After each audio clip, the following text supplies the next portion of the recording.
stuff. Just got talking to everyone. Hello and welcome. Welcome. My name is Abraham, and I'm in the workforce. We got our guest tonight, Tom. How you doing? Tom, where are you from? What do you do?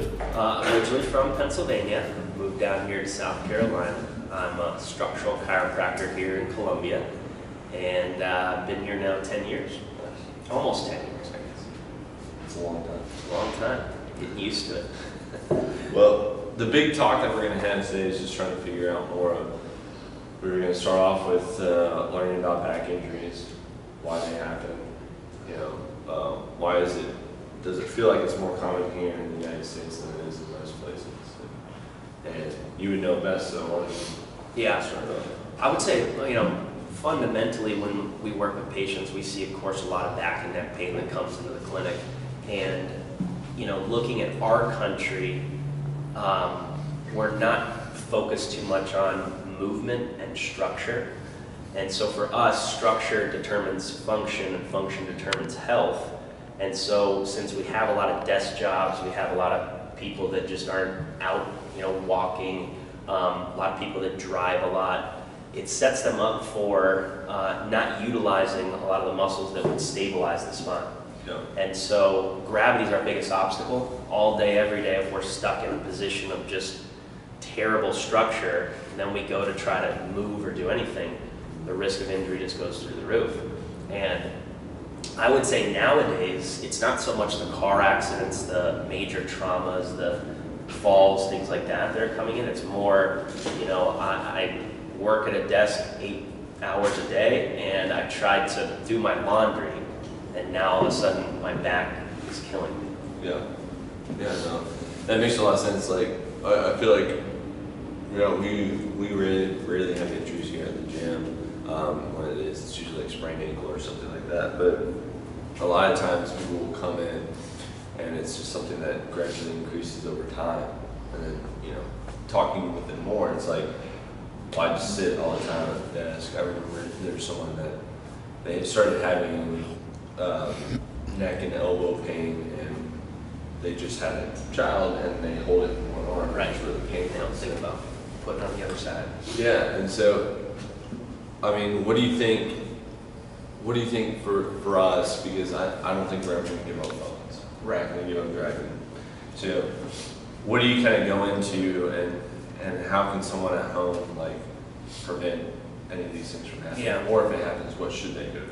I think one of the first things I think about is just awareness.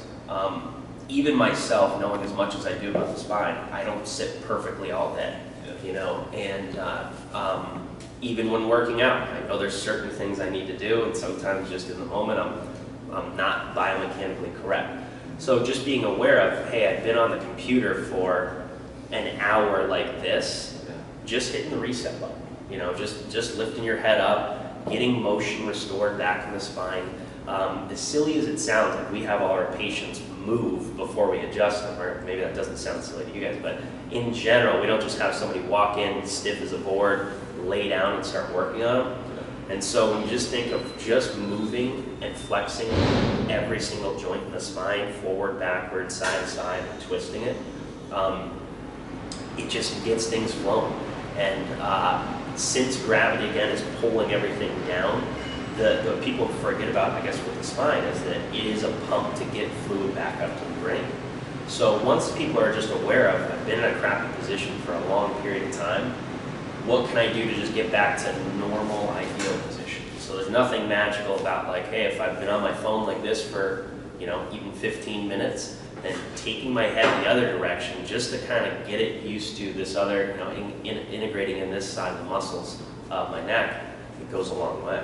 Yeah, no, that makes sense. And I found, so before, I had some chiropractic care before I moved out here. Very little though.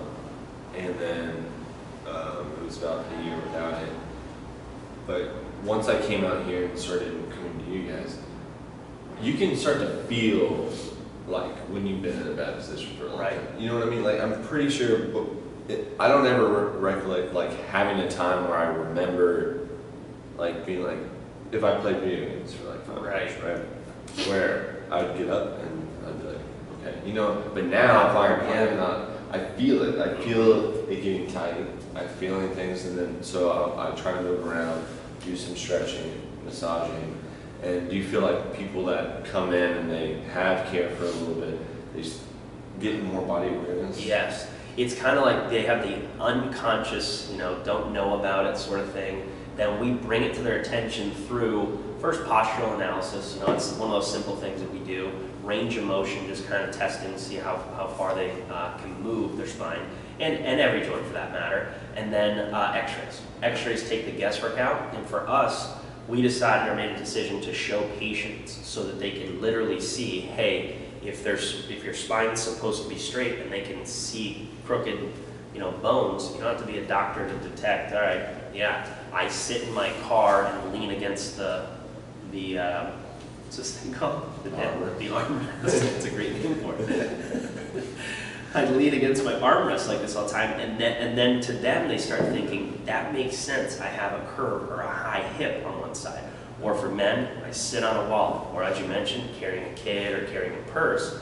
Now all of a sudden, when they get back in that moment, where they're in their car, they're going, all right, I recognize that, so I'm aware of it. Now it's conscious kind of correction where like, all right, I'm thinking about it.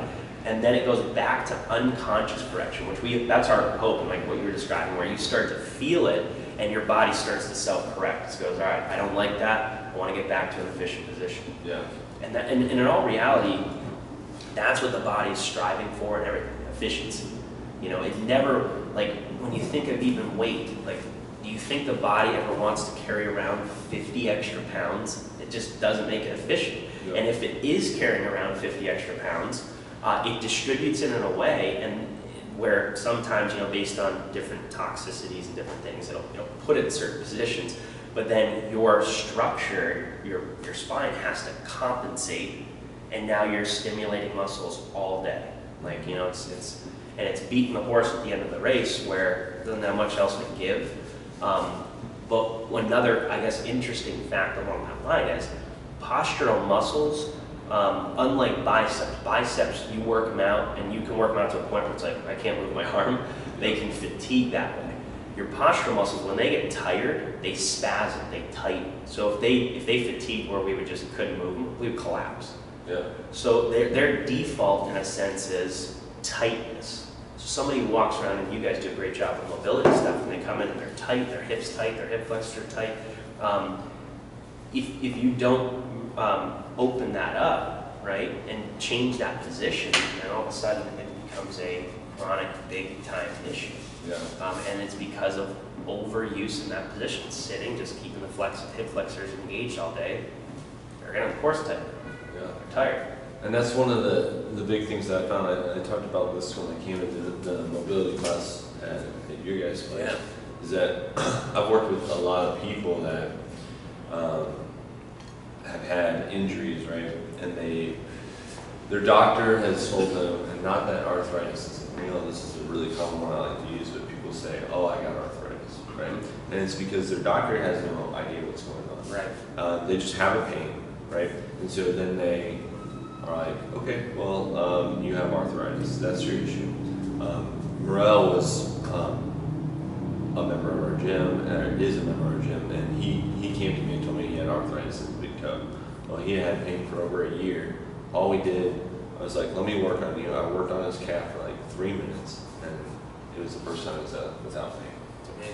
Yeah. And so, yeah, it's simple things like that too that I think that people aren't aware of. That if you're working, because what you guys do too when you're adjusting, it's not like where most people think when they're adjusting or they go to a chiropractor, pop my neck, pop my back, right? Which sometimes you need that, right, to realign the spine. But you guys are working on the muscle, making sure that they're in the right posture position so that their muscles are working the right way, because I feel like muscles tend to be the starting problem area. Right. Absolutely. So, and that's a big thing. Like, so in our clinic, we call it mixing, fixing, and setting. Those are kind of the stations, if you will, when somebody walks in. So after initial analysis, and we've looked at the x-rays, and we have very specific, to the millimeter, your spine's in this position. Then we kind of go back and we work with our medical massage therapists, and we work with our team of doctors to kind of think, all right, what adjustments do we need to do? And then what muscle work do we need to do? And I would say that's what separates like a pain chiropractor and like a reconstructive structural chiropractor. Yeah. So we're more like orthodontists in the sense that, you know, we want to correct the teeth and get them in the right position so that when your jaw does start chewing again, you're not grinding on areas and creating more cavity. Whereas dentist is more, let's fill the cavity and don't change any positional stuff.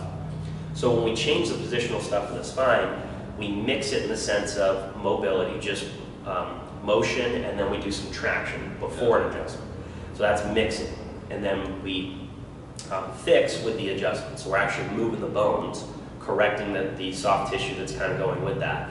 And then post-adjustment, that's where the setting phase comes into play, and that's muscle work right after. So we use vibration plates and different weights on the body to basically correct their position. So, you know, thinking of like, if I have, you know, very far forward head position, I need to train the muscles that pull me back.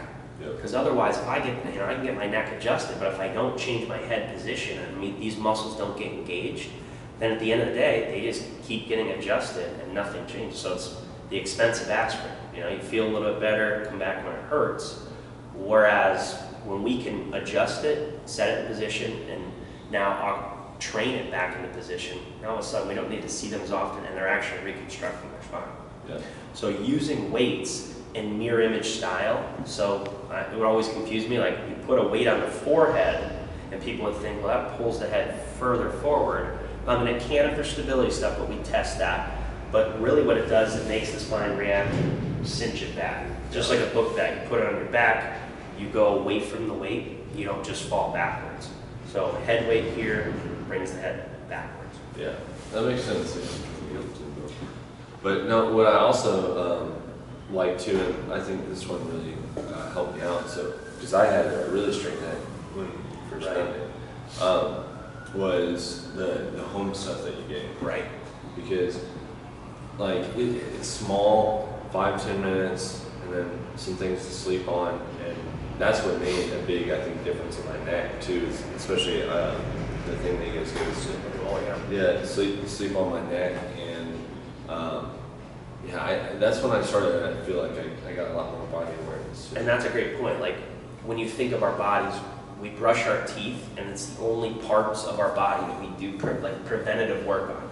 Yeah. And so there's tools at home that we do in the morning and the afternoon, and it's just teeth, like they chew food and they look good in the mirror type of thing.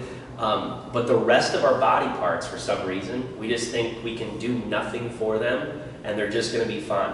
Yeah. But I tell patients, like, well, when you decide to stop brushing your teeth don't care that you brushed them for 50 years. They care you're going to brush them tomorrow. You're going to brush them the next day. So same with working out, same with eating right, same with getting enough sleep, same with neurology, same with adjustments. It's all that stuff where we start realizing, like, they need a home regimen. They need a toothbrush and floss for their spine. So at home, you know, getting them in positions, getting them doing work where it's like, all right, good, we want you to see us as little as possible, but to do that, you got to brush your teeth, right? And then you don't go to the dentist as much. Yeah. But it is wild, like, when you tell somebody, like, you need to work out for how long? Forever, right? Yeah. Or really, it's like, and this is what I tell patients with whether it's teeth or spine. It's like, well, you can stop brushing your teeth anytime. You can stop getting adjusted anytime or getting a professional to look at it anytime. But you have to understand the consequences of like what you're deciding. When you stop working out, your biceps don't care that you worked out in high school, right? Yeah. You know, they care you're going to do it today, tomorrow, the next day, to continue that progress and make your trajectory head the right direction and get healthy. Yeah, and I agree with that. And I think the big reason why too is because, again, because of cell phones, because of driving, because of more jobs where we're seated all the time.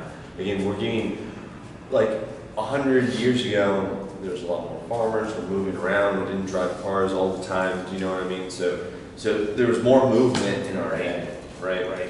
Especially 1,000 years ago, all that kind of stuff, right? Now, our day, some people can sit for 20 hours straight. Right. And not move at all. Barely move at all. So you have to do these things now to compensate for the lack of what we're doing here, or again, it's just going to kind of end up like Wall-E. You ever seen the movie Wall-E? Where they're all in chairs with the robot. Well, it's a great movie. You should watch that. It's Disney. It's amazing. But yeah, so all the things that we're doing now, it's I'm not going to say it's only going to get worse, but like life right now in society is all about convenience. Convenience, automation. Yeah. So there's going to be less and less movement, less and less doing stuff. Amazon will probably deliver everything that you ever want. Right. If you want a car in 100 years, they'll probably deliver it to your house. So just start thinking about things like that, where you need to start thinking differently about your health and your wellness, and if you're having pain is just your body indicating that something is wrong. It doesn't mean that old is an excuse, right? Honestly, and I mean that in a nice way, because it's just usually older people get these pains, right, because they haven't been doing this stuff. Well, and to that point is when can I call somebody old? Like, what age is old? Yeah. You know what I mean? That's why I asked them. So like, oh, it's old age. Well, you're 30. Or somebody else is like 80 and old, but still, like, there's no definition of old, right? So when they use that, I'm like, yeah, we told you you're old. Yeah. I don't know when to call. When can I call you old? Yeah, I agree. And so I think, basically the whole point of doing all this was to get people to start thinking about what do you need to do differently, why these things happen, and I think we touched on all of that. Do you have anything else? Well, to touch on the pain thing too, because I think this is something that's just to get back and help people define what health is, or like what they're trying to achieve. Like, feeling good is a part of health, but it's not the overall I'm healthy if I feel good sort of thing. So when you're in pain, or you're tough and you're ignoring some of the stuff, or you live with things, that's like your car, check engine light being on. Yeah. You can still drive the thing, but the light bulb's trying to indicate, there's something off. And the light bulb itself is not the issue. The pain itself is not the issue. The numbness and tingling is not the issue. The engine's the issue. And we want to not just seek out and try to fix the bulb, or put a piece of tape on the bulb and hide that. That's like pain management, type of stuff. It's more, let's get under the hood, let's look at the engine, let's fix that, and then the car responds by shutting the light bulb off. Yeah. Similarly with the body, aches and pains and these sort of things, they're indicators, but they're somewhat bad indicators of actual overall health. By the time you get pain or numbness, or your blood work looks terrible, your body's been breaking down functionally for a long time. And then the body says, all right, time to throw that light bulb on. Pain, tingling, numbness, and now we act. But when we act, it's like, oh, I just got to get over that threshold of feeling good, when really we should be here on this scale of like great health, death, here's symptoms. Just getting to here isn't good enough. The stuff we need to keep moving towards overall. So function's the better way to determine how healthy somebody is, not pain. And one more way to touch on that is, like, people talk about having high cholesterol, and they take medication for that. The medication, yes, it brings down your cholesterol, right? Mm-hmm. But it didn't fix whatever the high cholesterol is telling you, that there's something wrong, right? And that usually those people die of heart attack, things like that, right? So they mask they mask that with the. They make the numbers look good. Yeah, the numbers look great, right? So they think that they're going to live longer, but they usually still die of either heart failure or heart disease. And so it didn't really fix anything. You're just mentally masking what the actual issue is, rather than if you change your diet, added in exercise, then that cholesterol would come down, because that's what your body is saying that it needs. It's basically, you're not doing anything, you're sitting, you're eating very bad stuff. Clogging up your arteries, all this stuff. The body's too intelligent. That's why I always go back to it. The body's so intelligent, it never does anything for no reason. So if it's raising cholesterol, raising blood pressure, giving you pain, giving you discomfort, there's a purpose behind that. Yeah. And that's exactly it. Seek out cause, fix that, symptoms will respond and go away. And it's as simple as that. Stop chasing my blood work looks good because, well, you're on 4 medications and it's forcing it to look good. and that's what some man in a white coat's told you. But what is the overall, what's your physiology and function look like when you're on these medications? It has to deal with those. Yeah. And the people that I meet are on 0 medications and have all their body parts still are the healthier people than the people that are on 5, 10 medications and already had a couple surgeries. We want to prevent that before it happens. Yeah. No, makes a lot of sense. All right. Well, All right. I think that's it for us today. Thanks all for listening and watching. Thanks for See having you me. next time.